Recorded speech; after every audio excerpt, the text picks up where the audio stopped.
hourly rate? There's no hourly rate. So what the heck do I mean by that, right?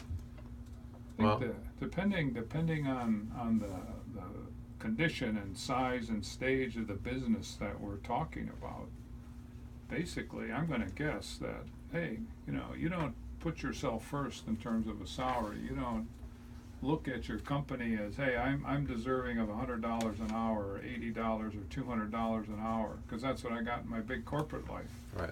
No, there is no hourly rate when you're running a small business. That's the secret. You A got, lot of people get advised to do otherwise, and that's absolutely crazy from our viewpoint. well, you got that, and part of it too is not necessarily keeping track of all the hours, right? We talked about this before. We talked about it ad nauseum, which is you're always on the clock, so to speak, right? Because you're thinking about it all the time, and even if you try not to think about it, or we have clients who have quit their corporate world and they've invested in starting up a new company, and often they'll lament about, well, gee, all this lost salary that I could have made doing this or that, and it's like, Yeah, hey, when they hit those valleys, and right, yeah. and it's like, hey, don't think that way, and don't think you're ever going to get that full value back, so to speak, in terms of things that you'd miss. The opportunity cost of starting your own company is very important to kind of start it in the right mindset, but don't go in from an hourly standpoint. To your point of always thinking about me first versus the business and the profitability and maximizing profitability of the company.